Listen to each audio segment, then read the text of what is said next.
నమస్తే అక్క. చలో వరంగల్ సభ నుంచి ఈరోజు ముఖ్యంగా మేము తెలియాల్సింది ఏమనుకుంటే బీఆర్ఎస్ పార్టీ తరఫున, అంతేకాకుండా తెలంగాణలో ఉన్న సంపన్న వర్గాలు కులమతాలకు అతీతంగా ఈ రజోత్సవ సభ అనేది నిర్వహించడం జరుగుతుంది. కావున తెలంగాణ ప్రజలు ఈరోజు బీఆర్ఎస్ పార్టీని వాళ్ళ ఇంటి పార్టీగా, ఆ రోజైతే ఏ రోజైతే తెలంగాణ ఉద్యమం టైంలో బీఆర్ఎస్ పార్టీ అనేది వాళ్ళ సొంత ఇంటి పార్టీగా బీఆర్ఎస్ పార్టీని ఎంకరేజ్ చేసి ఈరోజు అందరూ ఆ ఉద్యమం టైంలో ఎవరైతే తెలంగాణ ప్రజలు ఆ రోజు రోడ్లపైనకి వచ్చి తెలంగాణ కోసం బీఆర్ఎస్ పార్టీ పక్షాన నిలబడి కొట్లాడారు, అదే బీఆర్ఎస్ పార్టీ పక్షాన ఈరోజు తెలంగాణ ప్రజలందరూ కూడా రజోత్సవ సభని చాలా గ్రాండ్గా సక్సెస్ఫుల్ చేయడానికి రేపు అందరూ కూడా ఇప్పటికే ఎన్నో మన డిస్టిక్ల నుంచి ప్రజలు బయలుదేరారు. రేపు అన్ని కాన్స్టిట్యున్సీల నుంచి దాదాపు 10,000 మంది, దాదాపు 10 లక్షల మంది రేపు రజోత్సవ సభని సక్సెస్ఫుల్ చేయడానికి ఎల్కతుర్తి చేరుకొని ఉన్నారు.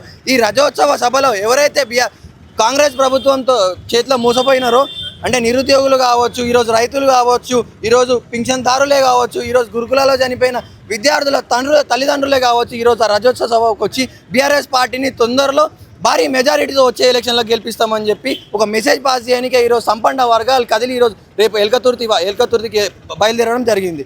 ఈరోజు ఈ రజోత్సవ సభ ముఖ్య ఉద్దేశం ఏంటంటే, ఈరోజు కాంగ్రెస్ ప్రభుత్వం ఏ విధంగా అయితే తెలంగాణలో దోపిడీ చేస్తుందో, ఈరోజు అనుమూల ఫ్యామిలీ అంతేకాకుండా ఎవరైతే మినిస్టర్లు ఉన్నారో ఈరోజు ఇంతవరకు ఒక అభివృద్ధి కార్యక్రమం ఈరోజు తెలంగాణలో జరగలేదు.